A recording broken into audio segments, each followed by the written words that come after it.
Nega kanya wolonfila sanga tan kononton o sera an ka kumaso kɔnɔ renouveau teli lajɛbagaw aw bɛɛ lajɛlen ni ɲɔgɔn tuma ka kɛɲɛ ni aw ka wagatiw cogoya ye aw sɔgɔlen mana kɛ an na yɔrɔ o yɔrɔ an ka foli ni waleɲuman dɔn o bɛ ka taga aw bɛɛ lajɛlen yɔrɔ la ko bɛɛ k'i bisimila ko nin ye kunnafoni kɛnɛ sigitɔ la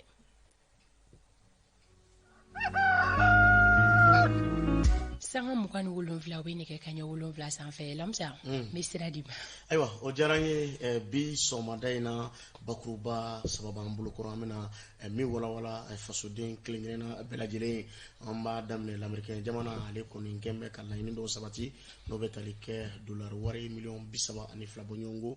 ni k'a di jamana 47 ma o jamana 47 la anw ka jamana bɔ o tu la ɲɛfɔli bɛna kɛ aw ye o ko ka don kibaru kɔnɔna na n'o bɔra ye UNTM n'o bɛ tali kɛ Maliba ale ka baarakɛlaw ka lafasatɔn belebeleba la ale kɔni fana ye bolo kɔni gosi tabali kan ka ɲini gouvernement fɛ maa mun bi ka taa ni waati na ni ka don forobaca la ka a waɲɛ man ɲi a man ɲi kun min na o bɛ ka ɲɛfɔli kɛ o ko kan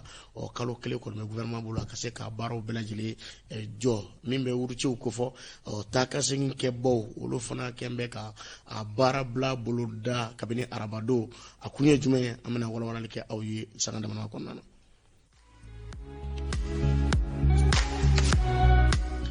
Ka kɛ ni laseli min bɔra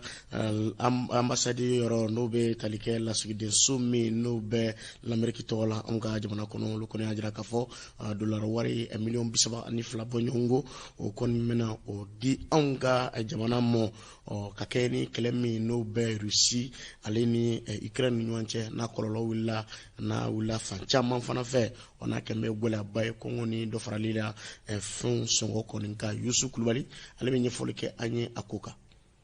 Amerikɛn jamana bɛna a ka dɛmɛ lase jamana 47 ni jɛkulu minnu ma walasa ka hadamadenw ni kisi ni dɛmɛw ani fantanya kɛlɛli ye fo ka taa se kɔngɔ ani balokojuguya fɛnɛ kɛlɛli ma k'a sababuya kɛ dala dumunifɛnw angɛrɛ ale ni taji sɔngɔ yɛlɛli ye Mali b'o jamanaw la nin dɛmɛ in n'a yɛrɛ musaka bɛ t'i jɔ fo dolari wari miliyari 2 ani miliyɔn 76 la n'o yɛrɛ lase kɛra Ameriki gouvernement fɛ walasa baloko gɛlɛya min diɲɛ kɔnɔ k'o kunbɛn Amerikɛnw ka dɛmɛɲɔgɔnjɛkulu min bɛ yen n'an ko a ma ko USAID ale kɔni kɛlen don ka dolari wari miliyɔn 72 n'o yɛrɛ bɛ t'i jɔ fo sefa wari miliyari 20 ani miliyɔn 623 n'a kunkanfɛnna k'o labɛn Mali kama walasa sebati maa minnu ye k'olu dɛmɛ ka kɛɲɛ ni kɛlɛ min bɛ Ukraine ni Rusi cɛ o kɔlɔlɔw ye Mali la yan USAID a bɛna dolari wari miliyɔn 15 n'o yɛrɛ bɛ t'i jɔ fo sefa wari miliyari 9 n'a kunkanfɛnna k'o bila programme alimentaire mondial UNICEF Organisation internationale pour les migrants ale ni bureau des nations unies pour la coordination des affaires humanitaires olu ka bolo ka walasa mako gɛlɛn bi mɔgɔ dɛsɛlenw na Mali kɔnɔna na olu ka se ka ɲɛnabɔ nin dɛmɛ ni musaka ninnu a laɲini de ye maa minnu bɛ dekun kɔnɔna na k'a sababuya kɛ gɛlɛyaw ye olu bɛ se k'u magoɲɛfɛnw sɔrɔ baloko sira fɛ cogoya minnu na ni wari cili y'u ma ale ni dala dumunifɛnw o jamakulu yɛrɛ kan ka t'i jɔ fo maa 200 la Maliden na ni maa 40 b'o la olu ye mɔgɔw ye gɛlɛya minnu b'u sigiyɔrɔ la l'Américaindenw ka dɛmɛ wɛrɛ ka ɲɛsin système des nations unies ma Mali kɔnɔna la o bɛna kɛ sababu ye ka dɛmɛ ta ka ɲɛsin denmisɛnnin 100 ɲɔgɔnna ma minnu si tɛ tɛmɛ san 5 kan ni baloko dɛsɛ b'u la nin waleya kelen ɲɛ bi sin denba 10 ma denmaralaw fo ka taa se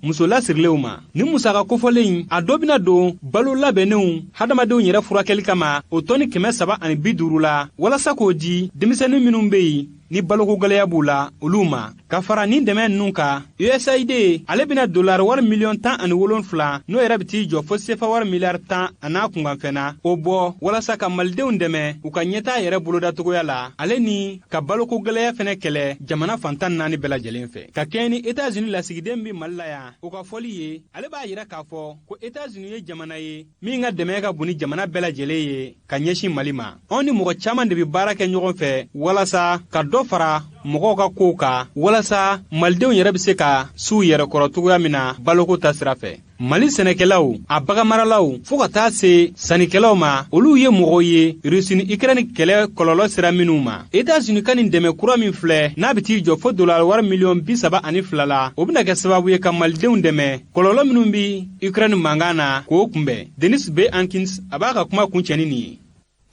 Ombe aula dunia kafo mimbi talike lafasa tona nabi wiliko UNTM aliko ninye batakichi Misri mo no nyesimbe baraku mo kajira kafo ube ka talimi mbuludani watina ninga maudu frobachala ko atabulo koni manye ube ka ake chugomuna kuka adansike Allah kalokele kondira gouvernement ma akudala Bakar MC renye folika kuka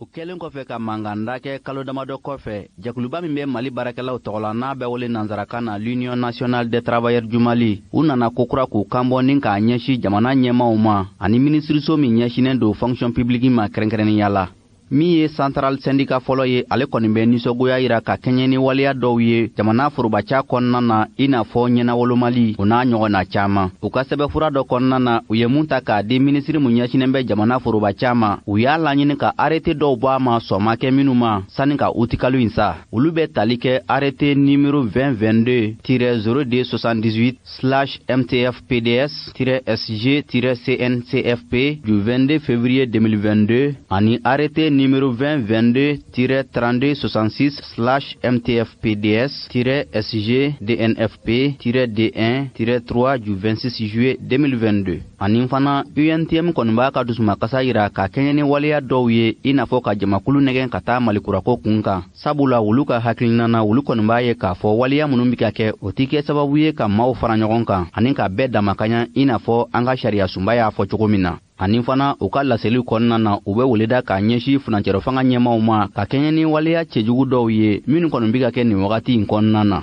kunnafoni kuncɛla u b'a jira k'a fɔ olu sen ma don conseil national de la transition ko la k'o t'a jira k'a fɔ olu t'u jɔyɔrɔ fa malikurako la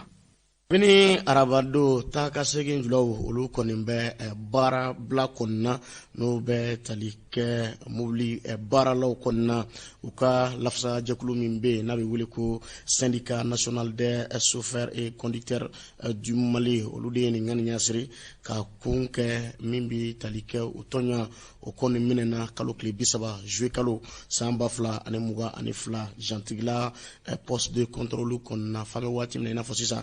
a kɔni ma a bila o de kama ka se ka dɛmɛɲɔgɔnya kɔni ta k'u tɔɲɔgɔn kɔni sɛgɛrɛ u ye nin baara bila in kɔni boloda fo a bɛ se ka a bila cogo min na nka baara bila in daminɛna kabini arabado u ni maa ma sigi fɔlɔ walasa ka kuma a ko kɔni nka ko baara bila in fana bɛ to sen na f'olu ka laɲiniw u ka se ka a sabati tajiko kunkanko kibara o bɛ anw nata Menaka dugu kɔnɔna na a jirala k'a fɔ taji abilama n'o kɔni bɛ ka feere hakɛw la min bɛ ka maaw ban u kamana la n'i ye jateminɛ kɛ essence yɛrɛ litiri kelen bɛ ka t'i jɔ